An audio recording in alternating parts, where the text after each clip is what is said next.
was jail like? Oh my God. God. It is important to state that the conviction was overturned. Yes. Right? Yes, by the Supreme Court. For sure. So, with it being overturned, I want to ask, how was the 6 days? 6.5 days. Six. Don't fucking take my damn. Right. It's another teardrop. It's right.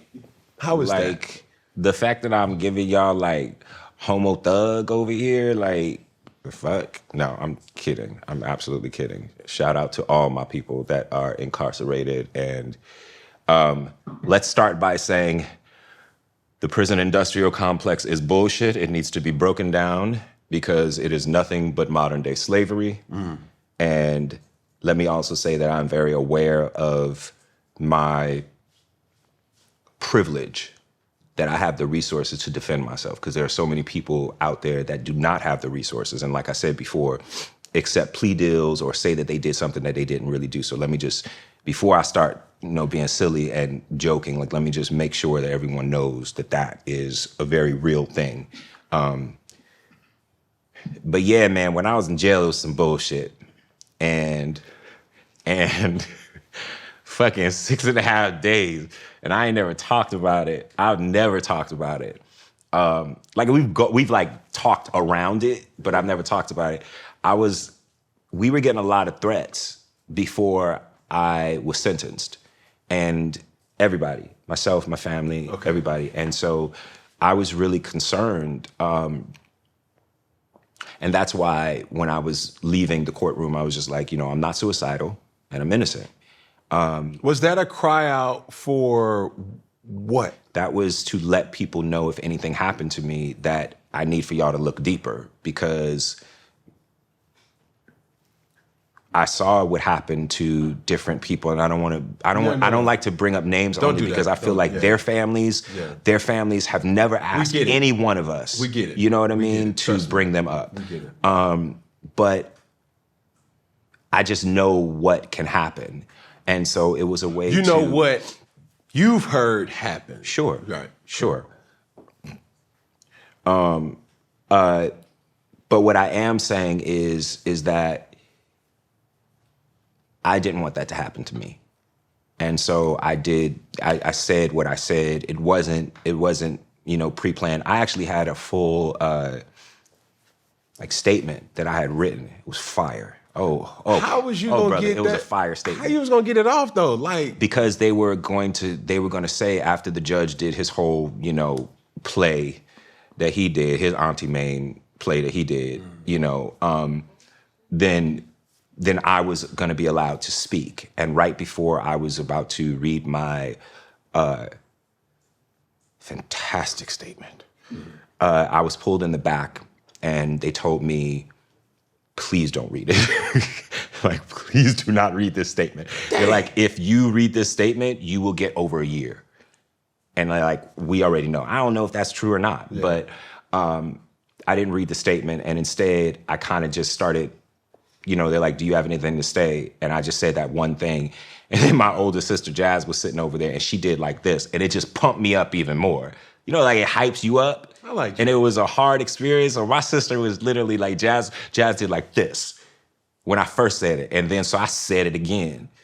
And then I felt like I had made her proud. So I was like, that's my big sister. Like, that's my, But then I started getting more hyped about it and a little anxious about it. And I'm just like, there was a part of me that was like, it may sound dramatic to people that don't really fully understand, but it was like, well, if this is the last time that anybody sees me, there was that fear, then I'm going to say the thing that they should hear. And then I went inside and it was insane. I didn't eat the entire time. I only had water. I really thought that they was going to poison me. I know, but I really did think that. So I just didn't know. I didn't know. So what? I did not eat a thing for 6.5 days, not one thing. Ain't nobody. I'm like, my boy Jesus did it for 40 days. Listen. I could do it for 6.5. But you didn't know. I didn't know when I was gonna get out, but I was just like, I was waiting for the appeal. So I was kind of like, well, I'll wait. And if I find out that I'm gonna be here, then I gotta eat. Because I can't be here for 5.5 months and not eat. But it was 6.5 days. I did not eat. I said I wasn't suicidal, so I guess that they thought that meant that I was. So they put me in a psych ward. I'm sleeping on this, it's like a concrete slate, you know, that I was sleeping on. And I'm like, we ain't got no mattress, no mattress. And then you dolo? Did you have? Yeah, I was by myself. And then, but I had the guards were there, the officers were there with me. They were actually really nice. The dudes that were there guarding me, really nice. My door was always open. And I didn't eat. And they kept on being like, oh, do you want these cookies? And I'm like, no, bro, thank you. I don't want these cookies. And they kept on saying, well, Robert liked these cookies. And I'm just like, I just kept on hearing that. And I never asked, like, what are you talking about? And then they just like, well, Robert liked these cookies. Robert liked these cookies. And I'm like, at a certain point, I was like, who the fuck is Robert? And they like, R. Kelly. Y'all was in the same spot? Nah, we wasn't in the same spot, but apparently he had been in the same spot before being transferred, if that makes sense. Oh. This is what I was told. Okay. I don't know this to be fact, but this is just what I was told.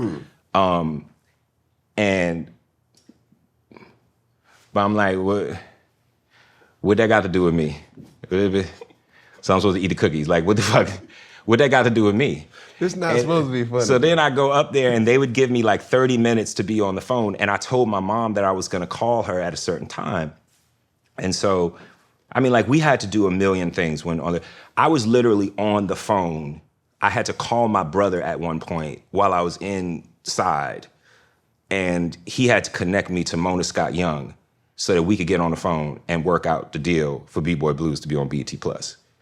Like shit was still happening. You got motion. Like life still had to continue. And I had responsibilities. So I was like, I can't just let stuff fall. So I was using the phone whenever I had the phone, whenever I had phone privileges, I was trying to do what I had to do. But at this point, my mom was expecting my call. So anytime my mom is expecting my call, I'm making sure that like I call her exactly at that time because I don't want her to be worried. And there was this dude named Cologne, you know, who had been the star of the Psych ward. But then I came through.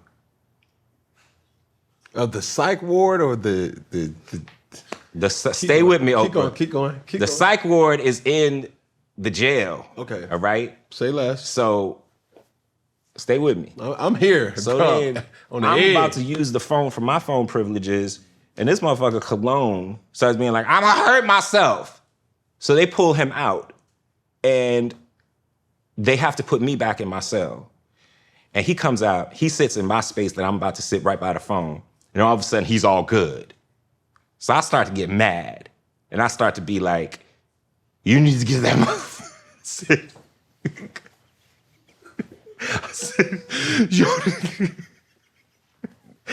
y'all need to get that motherfucker back in his cell before I kick his ass.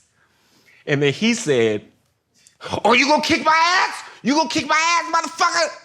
And then so I thought to myself, I said, the only way to deal with this crazy motherfucker is to show him that you a crazier motherfucker. So I said, yeah, nigga, I'm gonna kick your motherfucking ass. And he went back into his cell, and I went and I called my mother. The end. And that is how jail was.